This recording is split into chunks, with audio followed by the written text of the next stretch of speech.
सखर में chairman Pakistan Peoples Party Bilawal Bhutto Zardari ने media से गुफ्तगू करते हुए कहा कि मौसमी तब्दीली के बाद सबको अपनी पॉलिसी पर नजरसानी करना होगी। पीपल्स पार्टी मुल्क में नए डैमों की तामीर की हिमायत करती है।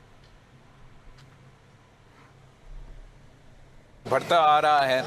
मैं कसूर में खुद होके आया हूँ पिछले हफ्ता, तब उस वक्त कसूर में भी हाई फ्लड जारी था, लोगों को रेस्क्यू किया जा रहा था। अब मैं कल मुल्तान से होकर आया हूँ, वहाँ बहुत सारा नुकसान हो चुका था। कल जलालपुर डूब रहा था और आज वो शेरशाह को ब्रीच भी करने जा रहे हैं, जिससे मज़ीद मुश्किलात और मसाइल पैदा होने के इम्कान हैं। आज मैं सिंध पहुंचा हूं। हम गुद्दू बराज पे मुझे ब्रीफिंग दिया गया है और आज और इसके बाद इधर सखर बराज पे ब्रीफिंग दिया गया है।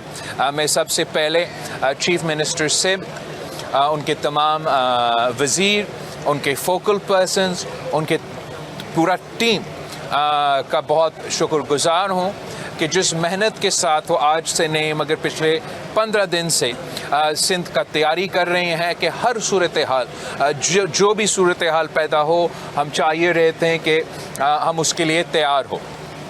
एंड जो मुझे नज़र आ रहा है कि इस वक्त तक शुक्र अल्हम्दुलिल्लाह हमारा तैयारी मौजूद है। लोग are on the ground in their district taking care of their people, or we are bracing ourselves कि जैसे ये पानी हमारे तरफ भरते आएगा कि इससे हम आई थिंक इस ख़ास तौर पे सिंध में इसलिए कि हमारे यहाँ सुपर फ्लड भी हुए हैं और इतने सारे हमने मुश्किल वक्त देखे हैं कि जब सुपर फ्लड के कम हो तो हमारे लोग थोड़ा सा रिलैक्स हो जाते हैं। और मैं समझता हूँ कि दैट इज़ कि हमें इसको सीरियसली लेना चाहिए। फ्लड तो फ्लड होता है, सुपर फ्लड में ऑब्वियसली सुपर नुकसान होता है, लेकिन अब मसाइल हर पॉइंट पे एवरी इवेंचुअलिटी में मुश्किलात तो आवाम के लिए, ख़ास तौर पे गरीब आवाम के लिए और वो लोग जो दरिया के साथ रहते हैं उनके लिए तो पैदा होते हैं। चाहे वो मीडियम फ्लड हो, चाहे वो हाई फ्लड हो, चाहे वो खुदा ना खास्ता वेरी हाई फ्लड और सुपर फ्लड हो, वो लोगों के मुश्किलात होंगे। मेरा अपील है, अभी तक आज तक जो हमारे कच्चे में रहने वाले भाई बहन हैं,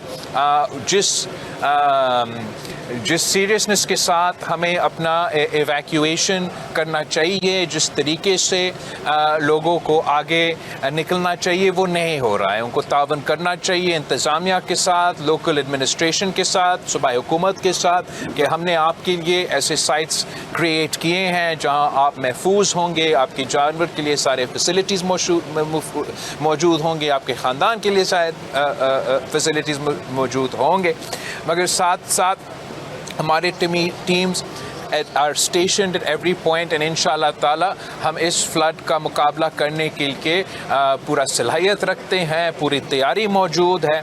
मैं आपसे अपील करता हूं कि जो आपने अवेयरनेस शुरू किया है वो अवेयरनेस जारी रखे और इंशाअल्लाह ताला हम सब मिल के इस सैलाब का मुकाबला करेंगे। मैं वफाकी हुकूमत से रिक्वेस्ट करता आ रहा हूँ। मैं समझता हूँ कि इस बात पे एक डिले हुआ है जो कि नहीं होना चाहिए था, कि जो इज़ला मुतासिर हुए हैं और आगे जाके होने का इम्कान है, लेकिन जो अभी तक जिन डिस्ट्रिक्ट्स में जिनके लोग मुतासिर हुए हैं, चाहे वो गिलगित बल्तिस्तान हो, चाहे वो पख्तूनख्वा हो, पंजाब का सेंट्रल पंजाब से होते हुए अब साउथ पंजाब तक पहुंच चुका है, तो मैं समझता हूं कि बेनज़ीर इनकम सपोर्ट प्रोग्राम के थ्रू जो कैश ट्रांसफ़र्स और इमदादी माली मदद जो पहुंचा सकता है, पहुंचाना चाहिए था, वो आज तक नहीं हुआ है। इसका मेरा समझ से बाहर है। मैंने वज़ीर आज़म साहब से भी रिक्वेस्ट किया है, पर्सनली रिक्वेस्ट किया है कि ये बेनज़ीर इनकम सपोर्ट प्रोग्राम आपका सबसे ट्रांसपेरेंट तरीका है कि वो फौरी तौर पे आप ये मदद डायरेक्टली मुतासिर लोगों तक आप पहुंचा सकते हैं और आप नीडी लोग तक, आवाम तक पहुंचा सकते हैं। तो मैं वो मुतालबा आपके सामने भी दोहराना चाहूँगा कि पंजाब के अवाम अब 2 हफ्ते से अपने कैंप्स में मौजूद हैं। आप जितने भी कोशिश कर रहे होंगे इंतज़ामिया की तरफ, हुकूमत की तरफ कि आप उनको राशंस पहुँचाएँ, मदद पहुँचाएँ, वो नाकाफ़ी होगा। हमारे पास ये एक्सपीरियंस रह चुका है। हमेशा बेनज़ीर इनकम सपोर्ट प्रोग्राम इस्तेमाल किया गया है। पिछले सैलाब में आपको याद होगा कि जनूबी पंजाब, बलूचिस्तान, सिंध में जो जिस कुदरती आफत का हमने सामने किया, उस वक्त भी मैं वज़ीर ख़ारजा था, तो वज़ीर आज़म ने ही हिदायत दिया और उसके मुताबिक ये रिलीफ एफर्ट शुरू हुआ। आज भी मेरा रिक्वेस्ट है कि फौरी तौर पे पंजाब के अवाम के, बाकी सूबों के अवाम के लिए ये तो फैसिलिटी शुरू करे, और आगे जब सिंध तक ये सैलाब पहुंचता है और depending on the level and the areas affected, हम उन इधर के लोगों की